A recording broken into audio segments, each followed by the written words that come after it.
Hi everyone, this is Paris Debono of the Fortune Teller Shop. I have been a professional fortune teller now since 1990, and I love my job, I love my work, I love helping people to see their life and their future, and we often talk about their relationships, their money, their career, what's going to happen next. And over the years, I have been interested in the word fortune teller. When I first called my shop the Fortune Teller, many people in the psychic industry frowned upon that name. I remember telling one of my colleagues that I was going to call my shop the Fortune Teller, and she was absolutely shocked and horrified by that idea. She said that I was degrading myself by calling myself a fortune teller.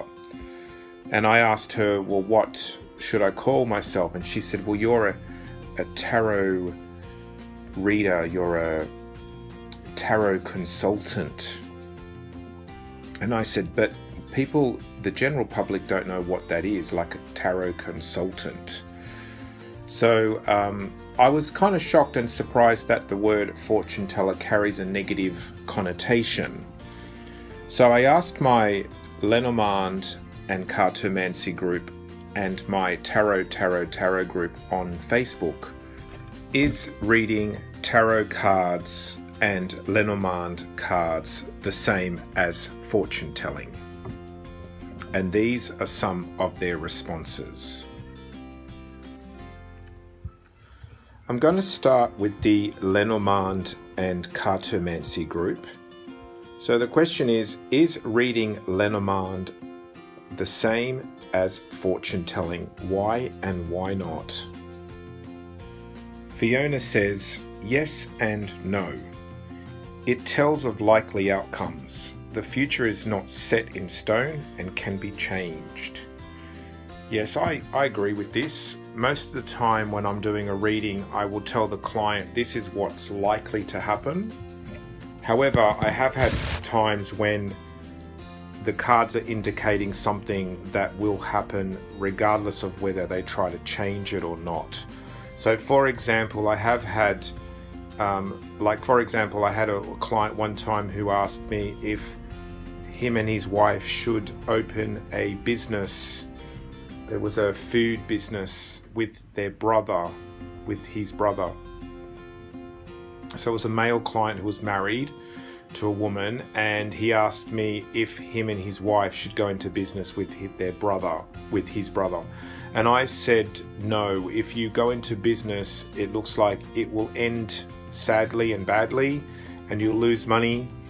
And also it's not going to be a very good relationship with your brother. You'll end up having fights or arguments with him and conflicts.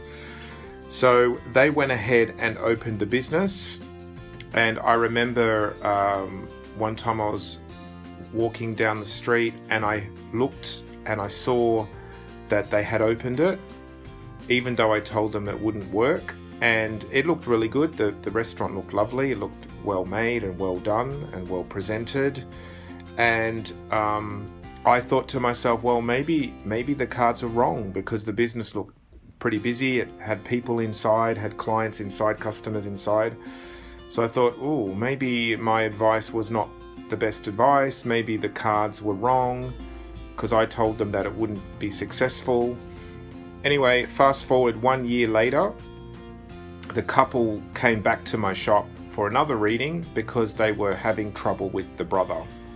They were having conflicts with him, they were disagreeing, there was issues about money, there was issues about the business. And eventually, I think about a year after that, they ended up closing and losing money. And so the prediction and the reading that I gave them originally was correct. So I think sometimes we can't really change the outcome of something. I think small things we can, like should I study this course or study that course, but I think some things are destined to work or not work. Martin says they are the same. You would use your intuition to foretell what will happen, could happen, or should happen. It's harnessing the ability and mastering it that would determine how accurate you are. Time in readings is usually the hardest to master, how long and when, etc. Yes, I agree with the timing. Timing, I find in divination is quite difficult. I sometimes try to get timing through astrology, through numerology, through the tarot cards, or through the Lenormand cards, and I always find that it's not precise. However, what I usually do to overcome that is to put timing in the question. So for example, will I be married in the next 12 months? Or will I buy a car in the next 6 months? So I tend to get my clients to ask a question with a time included in the question, rather than will I ever buy a car or will I ever get married, which is open-ended. Gret says, I believe it is a system of fortune telling. I believe it can shed light on the past, the present too though. Intention is set ahead of time. Yes, I always try to get clients that come and see me to set an intention. Often they might want to know about their career or their love life or their study or something, and I believe that the more intention a reading has, the more clear it will be. Often, sometimes people, mainly online, ask for general readings, and I find general readings a little bit more vague. Also, because I work in a shop and I pay people pay me by the minute, often I try to get them the clients to think of something they want to know about rather than just general readings. General readings often I find a little bit open-ended, so I try to get them to have a clear intention as to why they're coming for the reading. Sometimes I'll even ask people, why did you want to come for a reading today? What brought you here? Because sometimes you'll get someone who's just confused and vague and doesn't even know why they've come for a reading, and often I'll try to get them to be present to, like, okay, you've come for a reading, you're sitting in the chair in front of me, what brought you here today?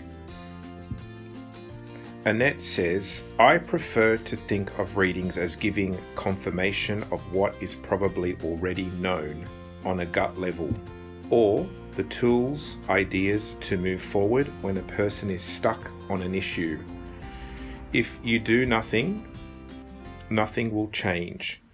Free will means we can choose to change something which does not resonate with us. Example, it might be hard to leave a relationship which is bringing us down, but we still have the choice to stay or go. Yes, I agree with that as well. I think our free will is there, present, but I also think sometimes things cannot be changed.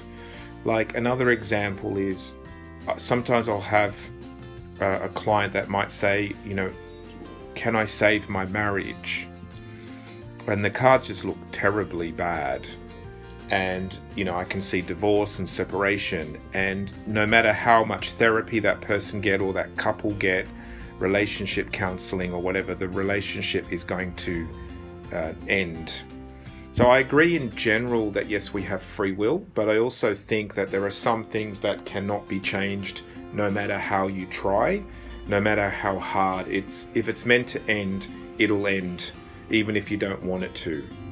And now over to the tarot group. Let's see what they have to say.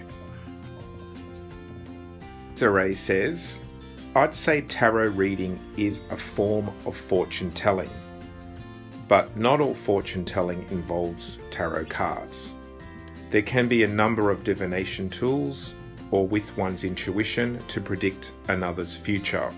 So in short, tarot reading is fortune telling, but not all fortune telling is tarot.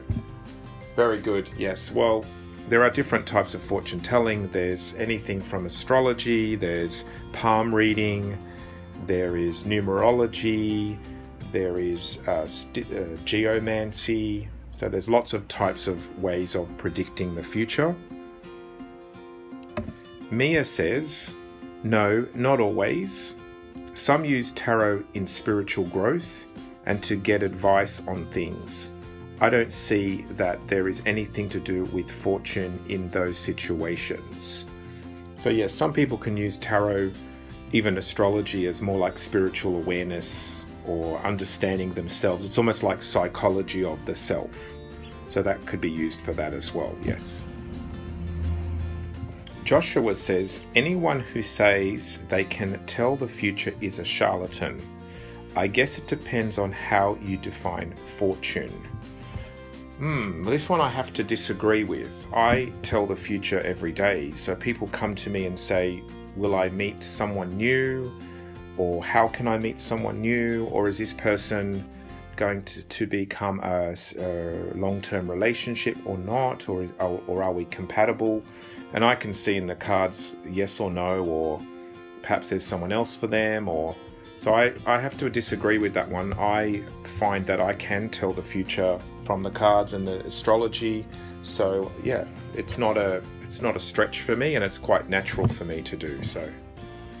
In fact, when I even touch the cards or play with them, even if I'm not doing a reading, often they'll start telling me events that will happen. So sometimes I make sure that I don't actually play with the cards at all, because they might tell me things that I don't really want to know, or I'm not wanting to delve into at that point. So I'm not sure how people would think they cannot predict the future from the cards or with astrology. I find that quite interesting, because that's kind of what they do. For me, anyway, I can't imagine not being able to do it with the cards. Also, my shop is called The Fortune Teller, and I named it that on purpose because I wanted the general public to know that if you come to this shop, if you come in, it's all about predicting the future and what's going to be happening in the future. I consider the term fortune teller as a person who can tell you, the client, what's the most fortunate way to go, like what is fortunate for you.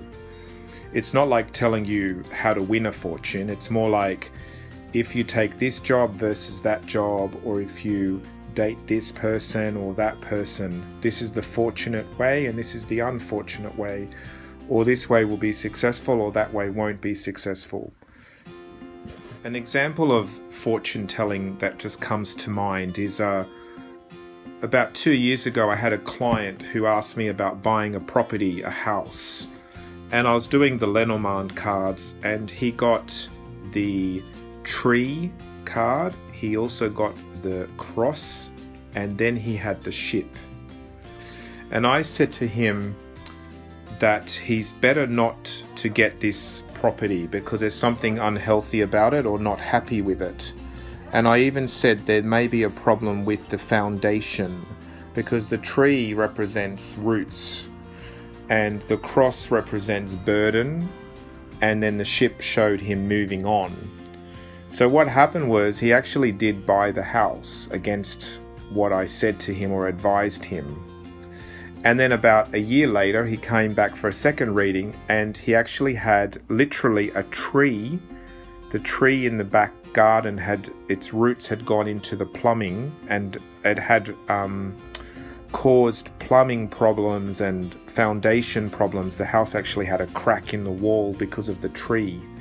So they literally had a tree, and in the cards it was a tree.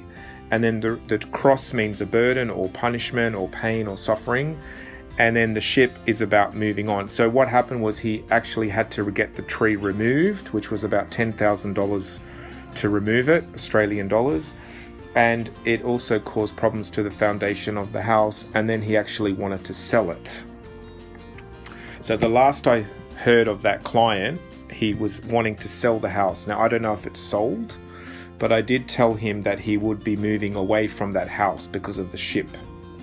So, you know, until he comes back to get another reading, I won't know if that part of the reading came true. But that's fortune telling. That's telling the future. So it looks like in the psychic world, there are many points of views and different perspectives. At the end of the day, what matters is what works for you.